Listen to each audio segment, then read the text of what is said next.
Assalamualaikum warahmatullahi wabarakatuh. Pada kesempatan kali ini kami akan mempresentasikan hasil kerja kelompok kami yang berjudul Tokoh Sufi dan Ajarannya, Al-Ghazali.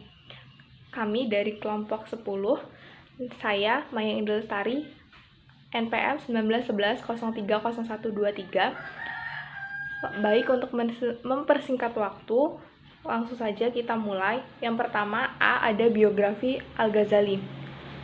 Al-Ghazali yang memiliki nama asli Abu Hamid Muhammad ibnu Muhammad bin Ahmad Al-Ghazali At-Tusi Asy-Syafi'i. Lahir di kota Tus pada tahun 450 Hijriah atau bertepatan dengan 1058 Masehi.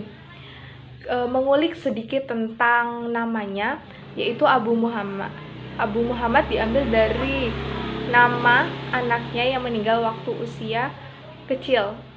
Selanjutnya, mengulik tentang At-Tusi, bahwa menunjukkan ia adalah orang yang tinggal dan berasal lahir di Tus, Iran. Selanjutnya, Asy-Syafi'i menunjukkan bahwa ia adalah seorang imam yang bermadzhab Syafi'i.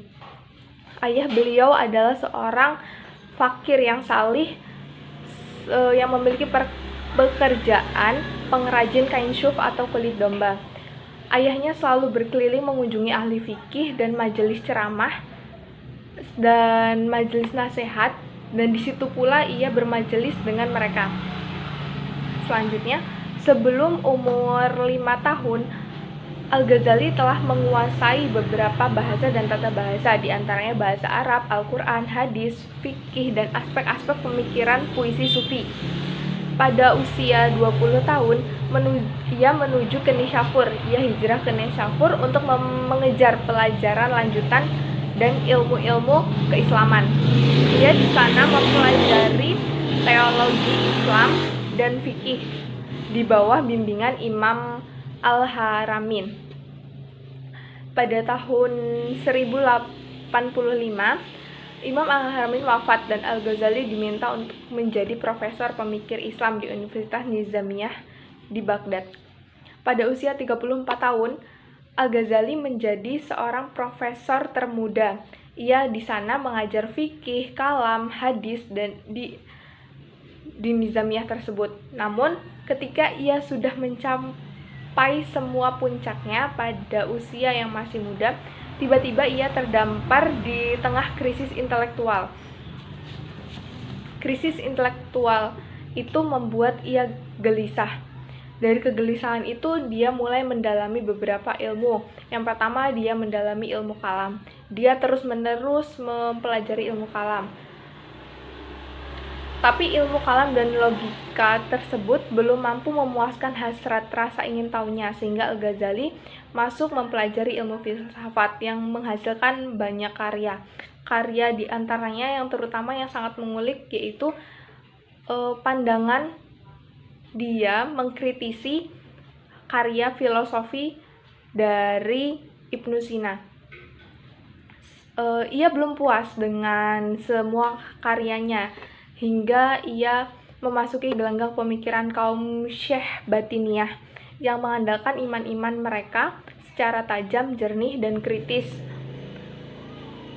Al-Ghazali terus-menerus melakukan pencarian spiritual kurang lebih selama 10 tahun, dan pada akhirnya dia terbuka dengan tirai-tirai kegaiban yang disingkapkan. Ia merasa adanya kehadiran Sang Kholik secara langsung melalui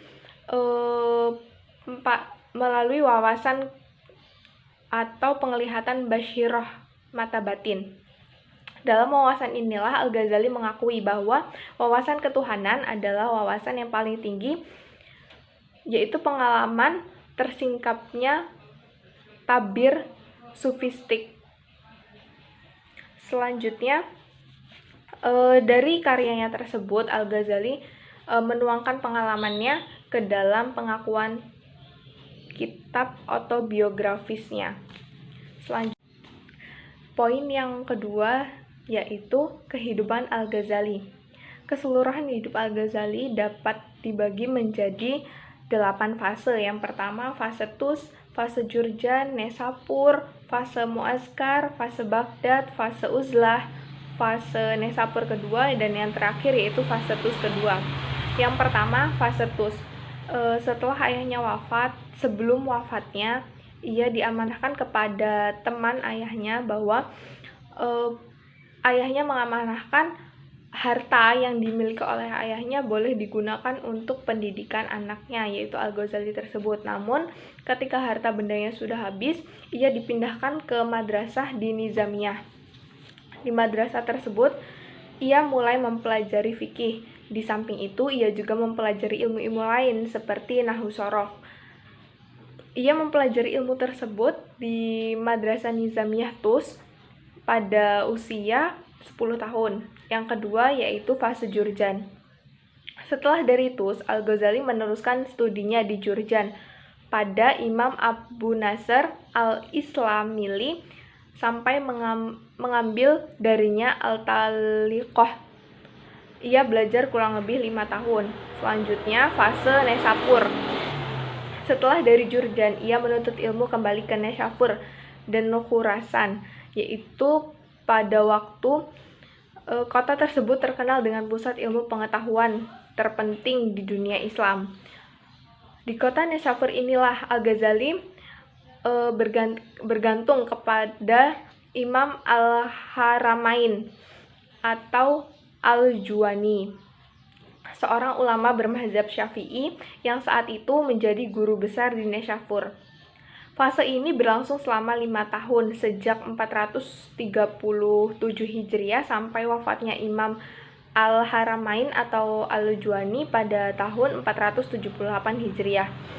Fase ini merupakan fase yang sangat penting dalam perkembangan intelektual Al-Ghazali.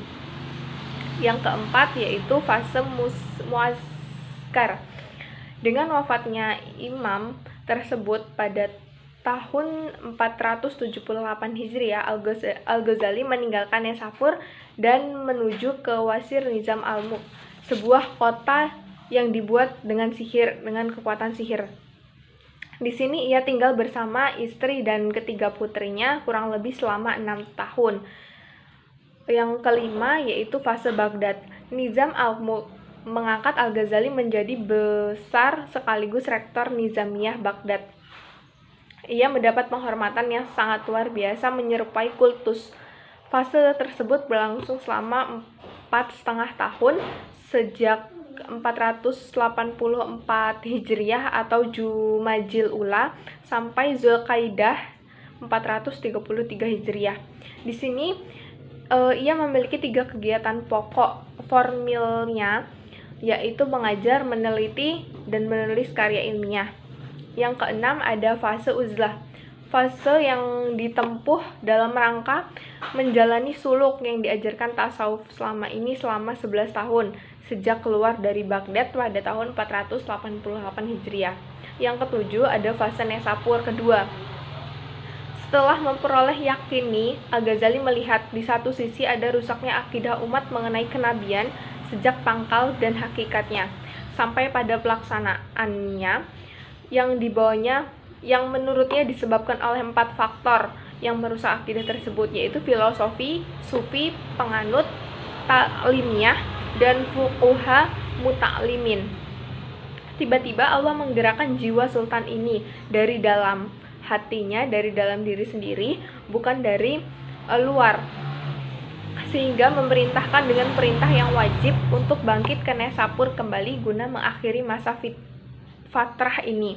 Dalam fase ini, ia banyak mengarang kitab dalam berbagai subjek, sejak politik dan dialog dengan kaum Batini Ismail, serta logika dan filsafat, sampai pada syuh fikih, tasawuf, dan autobiografi, dan lain-lain sebagainya. Yang terakhir yaitu ada fase Tus kedua. Sesudah pulang ke Tus, sebelum dia pulang ke Tus, dia melaksanakan ibadah haji dengan sahabat-sahabatnya. Setelah pulang ke Tus, ia mengajarkan dan menjalani hidup seperti sufi-sufi yang lain dengan kawan-kawannya.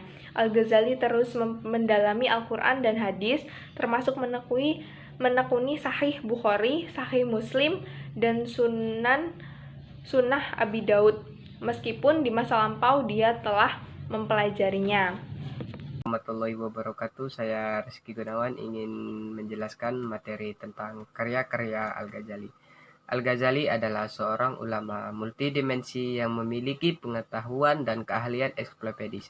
Menurut sebagian ulama yang mendalaminya, Al-Ghazali paling tidak telah menulis sebanyak 80 karya tulis meliputi berbagai bidang yaitu filsafat, ilmu kalam, fikih, usul fikih, tafsir, akhlak, dan tasawuf. Secara umum, sebagian besar karya-karya Al-Ghazali dapat dikelompokkan sebagai berikut.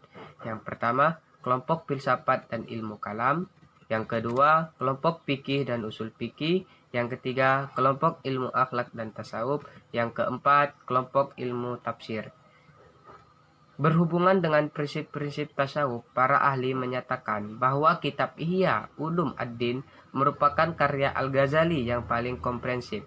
Dalam mengartikulasikan konsep-konsep sufisitnya, secara garis besar kitab Ihya terdiri dari 4 jilid yang dibagi dalam 10 bab dalam masing-masing jilidnya.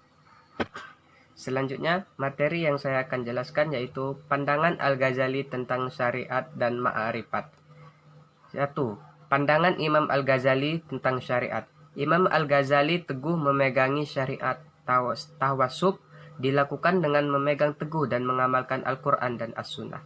Sehingga dalam perilaku dan ucapannya, ia mengatakan seorang apib sejati mengatakan, jika kamu melihat seorang manusia mampu terbang di awang-awang dan mampu berjalan di atas air, tetapi ia melakukan perbuatan yang bertentangan dengan syariat, maka ketahuilah dia itu syaitan. Dan secara terus terang ia menyatakan, seorang yang telah mendapatkan penyingkapan, kasyif, dan penyaksian mashadah tidak layak mengeluarkan suatu ucapan yang bertentangan dengan akidah Islam, yakni akidah tauhid murni yang membedakan mana Tuhan, mana hamba, serta menegaskan bahwa Tuhan adalah Tuhan dan hamba adalah hamba. Itulah akidah yang dipegang teguh Al-Ghazali. Lebih jauh, Al-Ghazali menyatakan bahwa kebersatuan dengan Tuhan ittihad secara rasional tidak mungkin terjadi. Dari susunan Ihya Ulumuddin tergambar pokok pikiran Al-Ghazali mengenai hubungan syariat dan hakikat atau tasawuf. Sebelum mempelajari dan mengamalkan tasawuf, orang harus memperdalami ilmu tentang syariat dan akidah terlebih dahulu. Dalam Al-Futuhat Al-Makkiyah, Ibnu Al-Arabi menyatakan, jika engkau bertanya apa itu tasawuf, maka kami menjawab, tasawuf adalah mengikatkan diri kepada kelakuan-kelakuan baik menurut syariat secara lahir dan batin, atau itu adalah akhlak mulia. Ungkapan-ungkapan kelakuan baik menurut syariat dalam akhlak mulia. Dalam perkataan Ibnu Al-Arabi ini menunjukkan bahwa tasawuf harus berpedoman pada syariat. Selanjutnya, pandangan Imam Al-Ghazali tentang ma'rifat. Menurut Imam Al-Ghazali, ma'rifat adalah mengetahui rahasia Allah dan mengetahui peraturan-peraturan Tuhan tentang segala yang ada. Alat untuk memperoleh ma'rifat berstandar pada sir qalb dan roh. Saat sir qalb dan roh yang telah bersuci dan kosong itu dilimpahi cahaya Tuhan dan dapat mengetahui rahasia-rahasia Tuhan, kelak keduanya akan mengalami iluminasi dari Allah dengan menurunkan cahayanya kepada sang sufi sehingga yang dilihat hanya Allah di sini sampailah ke tingkat makrifat. Menurut Al-Ghazali, proses mengenal Allah tidak dapat hanya dengan menggunakan akal sebagaimana yang diyakini oleh para ulama filsafat bahwa pengenalan Allah dengan dauk atau perantara intuitif batani akan lebih dapat memberikan keyakinan dan ketenangan spiritual daripada hanya sebatas berstandar dengan akal. Untuk sampai para mahabbah dan ma'rifat yang sempurna kepada Tuhannya, tentunya seorang sufi terlebih dahulu harus melewati berbagai makom dan melewati batas fana. Fana merupakan satu istilah yang menggambarkan seorang sufi yang telah melakukan proses tahalli dan tahalli. Orang yang mencintai Tuhan akan berusaha bertahalli, membersihkan diri dan jiwa dari segala macam sifat yang dibenci Tuhan. Begitu juga sebaliknya, telah seorang sufi melakukan tahalli, pembersihan, maka ia akan mengisi hidupnya dengan sifat-sifat yang dicintai oleh Tuhan atau bertahalli. Materi selanjutnya adalah konsep ajaran tasawuf akhlaki Al-Ghazali.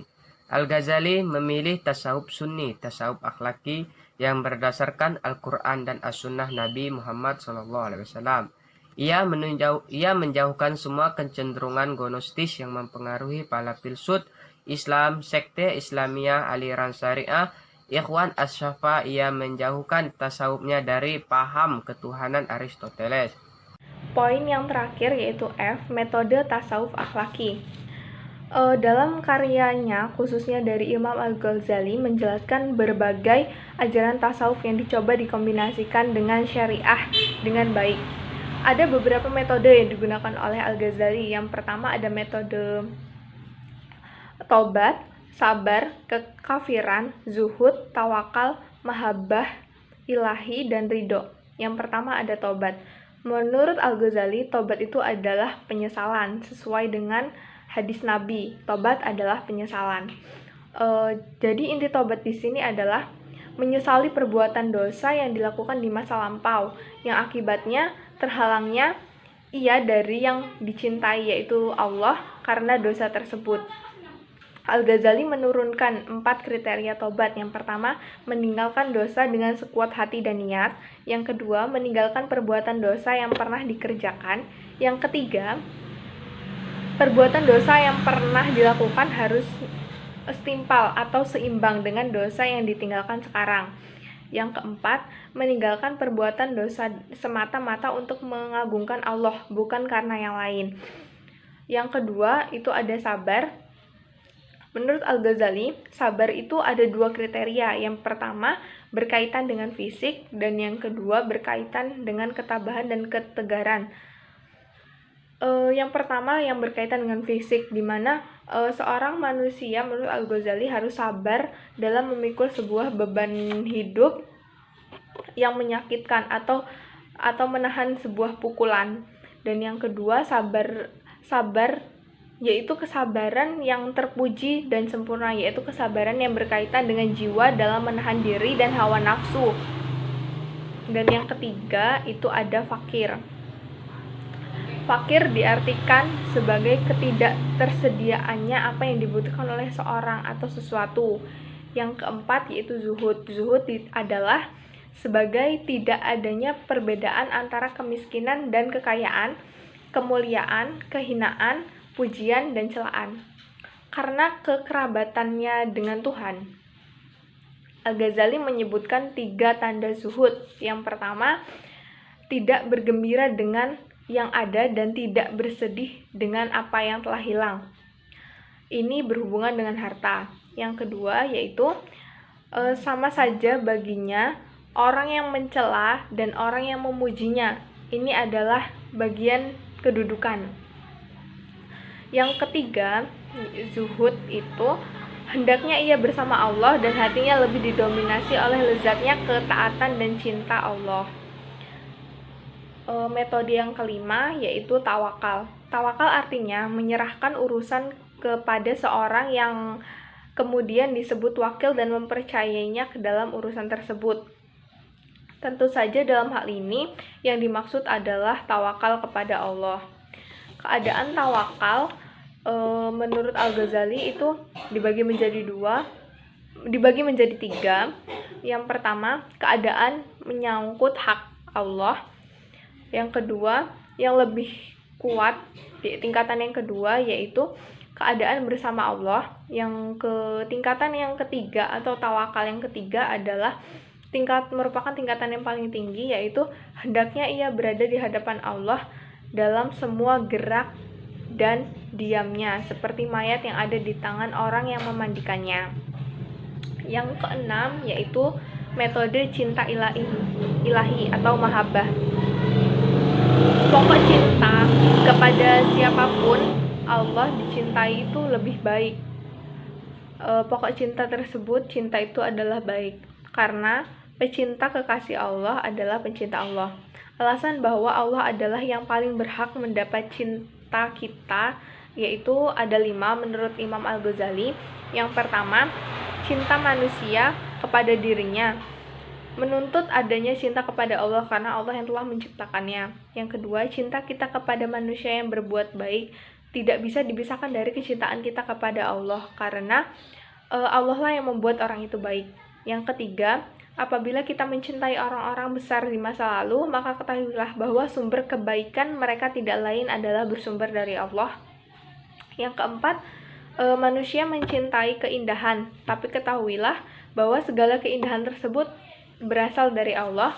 Dan yang terakhir yaitu manusia mencintai karena kedekatannya dengan manusia itu adalah kedekatan karena upaya Allah meneladani sifat-sifat tertentu Allah, maka yang diteladani itu berhak kita cintai. Yang ketujuh yaitu metode ridho atau kerelaan. Ridho berkaitan erat dengan cinta. Kalau cinta kepada Allah telah tertanam di hati seseorang, maka cinta tersebut akan menimbulkan rasa ridho dan senang terhadap sesuatu yang kita perbuat atas nama Allah. Ada dua alasan yang dapat menyimpulkan hal tersebut. Yang pertama, cinta bisa menghilangkan sakit atau luka yang menimpa diri seseorang. Yang kedua, ia mungkin merasakan kesakitan atas apa yang menimpanya. Tetapi ia merasa bahwa pahala yang akan dijadikan Allah itu lebih besar. Di situ dia akan mulai ridho. Baik, itu merupakan terakhir presentasi dari kelompok kami. Kurang lebihnya kami mohon maaf, kepada Allah kami mohon ampun. Kami akhiri, wassalamualaikum warahmatullahi wabarakatuh.